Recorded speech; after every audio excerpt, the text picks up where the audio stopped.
Bonjour à tous et bienvenue. Le président de l'Assemblée nationale, Adama Bictogo, a reçu vendredi dernier l'Ordre des avocats de Côte d'Ivoire, organisme dirigé par Maître Florence Lohan-Messan. Cette audience a permis au président de l'hémicycle d'en comprendre les missions et les attributions. Elle a également servi de cadre au lancement du renforcement de la coopération entre les parlementaires et le barreau ivoirien en vue de développer le système judiciaire dans notre pays. Jean-Marc Djadji. L'Ordre des avocats de Côte d'Ivoire à la rotonde de l'Assemblée nationale. Les représentants du barreau de Côte d'Ivoire échangent avec Adama Bictogo, le président de l'hémicycle. Point à l'ordre du jour, la présentation des missions et des projections de l'Ordre des avocats de Côte d'Ivoire au bénéfice des couches vulnérables, notamment le futur siège, la célébration des 65 ans du barreau et la création de centres d'assistance pour les violences domestiques dans le pays. Nous avons, comme vous le savez déjà, de nombreux projets pour rapprocher les justiciables de la justice et nous avons exposé ces différents projets à Monsieur le Président de l'Assemblée nationale. Nous lui avons marqué également la disponibilité des avocats de Côte d'Ivoire d'apporter notre connaissance et notre expertise tant qu'il en aura besoin. Après échange, le président de l'Assemblée nationale s'est engagé à accompagner l'Ordre des avocats de Côte d'Ivoire dans l'accès aux droits et à la justice à tous les citoyens. Je voudrais, en tout cas pour ma part, vous assurer de la disponibilité de l'institution, mais de ma disponibilité personnelle. L'Ordre des avocats de Côte d'Ivoire enregistre 559 avocats et 18 membres issus de son conseil et envisage de renforcer ses relations avec les institutions de la République. Économie bleue, quelle part dans la stratégie Sublime Côte d'Ivoire? C'est le thème autour duquel Siondou Fofana, ministre du Tourisme et des Loisirs, a prononcé une conférence sur invitation d'Eugène Akaouele, président du Conseil économique, social, environnemental et culturel. La rencontre s'est tenue vendredi dernier. Patricia Omoetia et Maxwell Lozo. Le tourisme côtier et maritime, également désigné sous le nom de tourisme bleu, est devenu un secteur économique majeur pour les nations dotées de côtes attractives et facilement accessibles. L'analyse montre qu'en Côte d'Ivoire, l'exploitation côtière a été un catalyseur pour le développement du tourisme balnéaire. En effet, les plans d'eau lagunaires comptent parmi les plus magnifiques d'Afrique, s'étendant sur plus de 500 km de littoral. Le ministre en charge du tourisme et des loisirs ne manque pas de relever les nombreux défis, notamment faire figurer la destination Côte d'Ivoire dans le top 5 des destinations d'Afrique.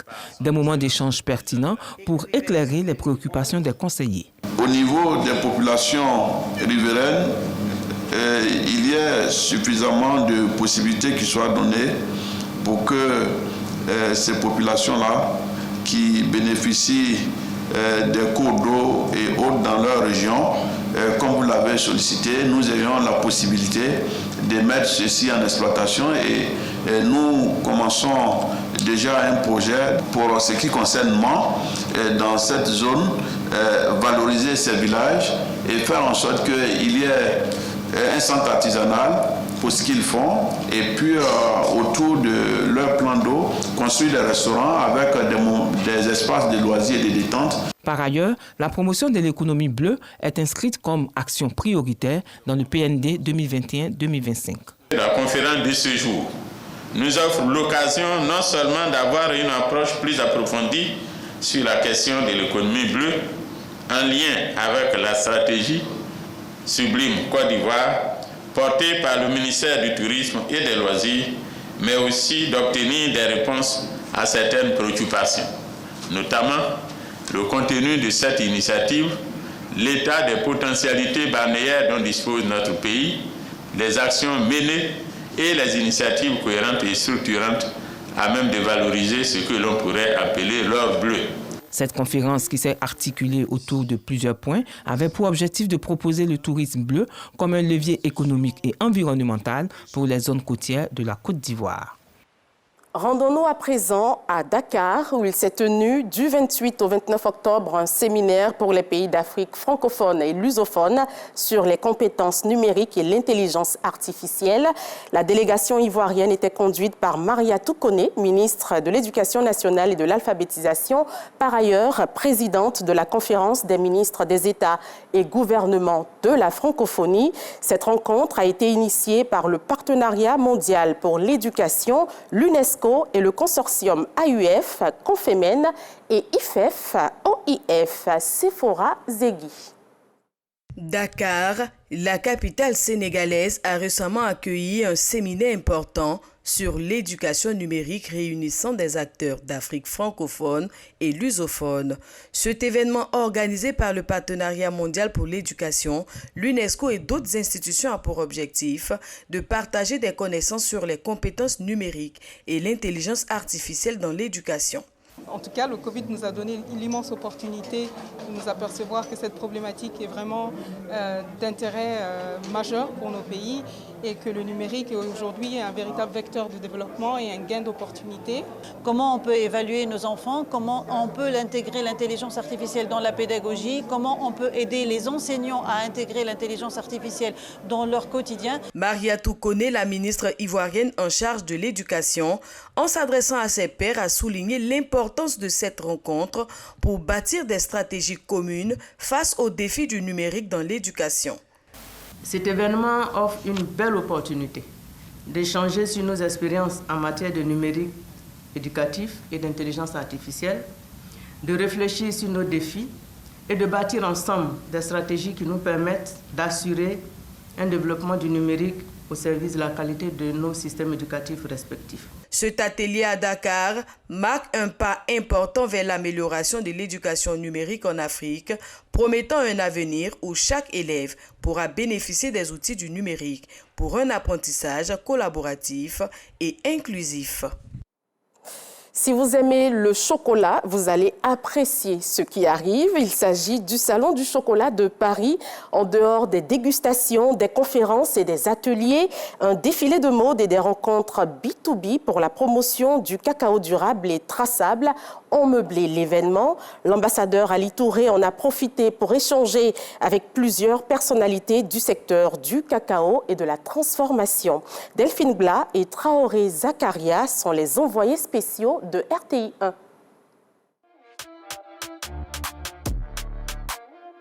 Le Salon du chocolat a développé le principe du B2B, où tous les acteurs du milieu se mêlent pour découvrir les métiers de chacun et nouer des partenariats.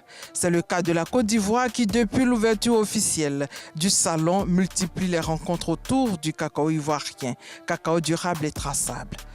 Il s'agissait pour nous de voir dans quelle mesure nous pourrions nous inspirer des expériences qui ont réussi ailleurs et qui non seulement ont été satisfaisantes, mais ont permis aussi d'améliorer les revenus des producteurs.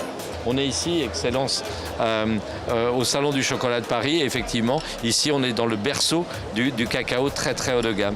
La démarche que nous avons faite ici avec la Côte d'Ivoire, c'est de proposer à la Côte d'Ivoire de bâtir le même programme que celui que nous avons bâti au Cameroun. Se dire comment est-ce qu'on peut se mettre en relation. C'est pas, les artisans français ne seront pas capables d'acheter les 2,5 millions de tonnes que vous produisez chaque année. Mais par contre, créer une filière de très très haut de gamme pour essayer de tirer l'ensemble de la filière de nos amis ivoiriens. Parmi ses meilleurs artisans chocolatiers, l'ivoirienne Viviane Kwame, prix d'excellence 2014. Nous la retrouvons dans les vestiaires. Aujourd'hui, on a la chance d'être les premiers artisans africains à présenter un modèle au Salon du chocolat depuis 29 ans. Tout ce qui est pelle, donc qui rappelle la royauté Akan, donc l'or, a été fait en chocolat. Là, vous avez le bustier. Donc, vous avez tout ça qui est fait en chocolat. Et cette tenue a été portée par un athlète de renom, Nathaniel Keita, qui est championne paralympique, qui a porté le drapeau de la France cette année. Et ça a été un honneur pour nous, pour la Côte d'Ivoire, d'être montrée, de rayonner à ce point sur ce salon. On peut le dire, Viviane Kwame a su trouver sa place sur le marché concurrentiel et sélect du chocolat. Alors la Côte d'Ivoire brille, le pays rayonne au Salon du chocolat.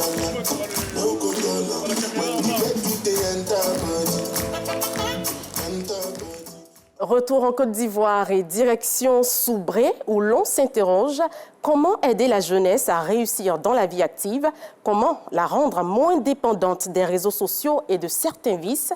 Ces préoccupations étaient au centre d'une rencontre initiée par la préfecture de Soubré. Désormais, des modèles de réussite vont encadrer les jeunes et c'est une bonne nouvelle. Le point avec Sam Conan. Soubré, ville située au sud-ouest de la Côte d'Ivoire, dans la région de la Nawa.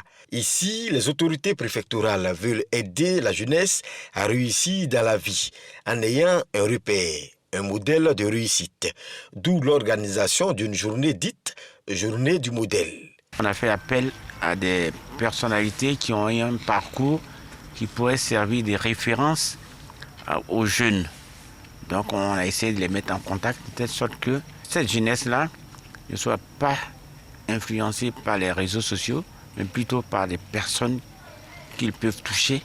Des modèles de réussite originaires de la région de la Nawa ont raconté leur parcours, leur expérience aux jeunes présents dans la salle. On est venu parler à nos enfants pour leur dire que les réseaux, c'est bien beau, mais allez sur les réseaux pour vous informer. Il y a des plateformes, il y a des incubateurs, il y a plein de choses. Voilà, c'est possible de devenir ce qu'eux-mêmes ils veulent devenir demain. Et c'est possible parce qu'il y aura aussi des personnes pour les aider. De la pertinence de leurs questions. Ça prouve que la jeunesse a intéressé à notre parcours et à mon parcours. Et qu'est-ce qu'ils peuvent retenir, qu'ils doivent retenir, qu'il faut travailler, qu'il faut oser, qu'il faut aller plus loin que ce qu'on nous a déjà présenté. Cette dame Maria, Madame Maria, elle est caféologue. En Côte d'Ivoire, il n'y a pas de caféologue. C'est l'unique caféologue et c'est la première fois que j'entends parler de la caféologie. Alors, voir son exemple m'a vraiment touchée et j'ai envie de devenir comme elle. Après la jeunesse, ce sera au tour des femmes de bénéficier de ce genre d'initiative afin de les aider à se prendre en charge, selon le préfet des régions, Clément Kaloubi Kwame. Un mot de culture à présent, Abissa 2024, Kandia Kamisoko Kamara était aux côtés des femmes Nzima le mercredi dernier, 4e jour de l'Abissa, journée dédiée justement à ces femmes. Marraine de la cérémonie, la présidente du Sénat a été baptisée par la reine-mère d'Nzima Kotoko de Côte d'Ivoire. Retour sur quelques temps de la célébration avec Davis Oyo. La présidente du Sénat, Kandia Kamisoko Kamara, à l'édition 2024 de l'Abissa.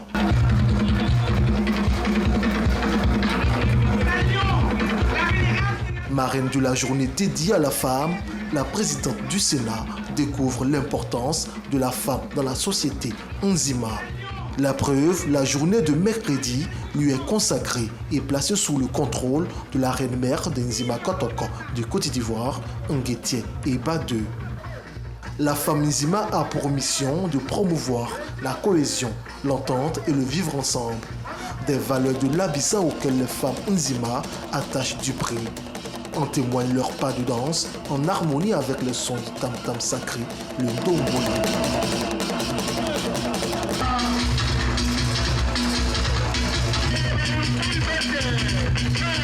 Je souhaite longue vie à toutes ces autorités coutumières, vraiment qui portent cet événement-là, l'Abissa, qui est un creuset de rassemblement, de vivre ensemble, d'union, de fraternité, de cohésion. C'est ce dont nous avons besoin. Tout comme le Zaouli, le Goli, on souhaite que l'Abissa soit aussi un patrimoine immatériel de l'UNESCO. L'attachement de la présidente du Sénat à la culture Nzima est sanctionné par des bénédictions et des élévations. Kandia Kamisoko Kamara est faite fille Nzima et baptisée par la reine-mère Akuba. C'est vrai que je suis fille du Nord, précisément de Bon, mais aujourd'hui, je suis faite fille Nzima Kotoko. Et c'est ce que nous devons cultiver. Chaque Ivoirien est chez lui, partout où il se trouve. Je suis chez moi ici, à Bassam. Quelle belle leçon, vraiment, le peuple Nzima Kotoko donne à la Côte d'Ivoire. Je m'appelle Akuba. Sur la place de l'Abissa, Akuba et la reine-mère esquissent des pas de danse au son de l'Ndombole, le tam-tam sacré Nzima.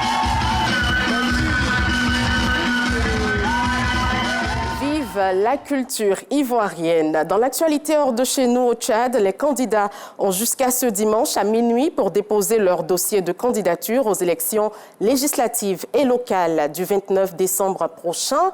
Malgré 2 prolongations successives, ces élections ne suscitent qu'un très faible engouement en raison du montant de la caution par candidat. Par exemple, pour 18 sièges, un parti doit débourser 3,6 millions de francs CFA, alors que la subvention au parti récemment débloquée par le président s'élève à 3 millions de francs CFA. Et puis, on célèbre ce 3 novembre la Journée mondiale de la gentillesse. L'objectif est de mettre à l'honneur délicatesse, empathie et bienveillance. Être gentil, c'est participer au bien-être de l'autre. Alors, soyons gentils.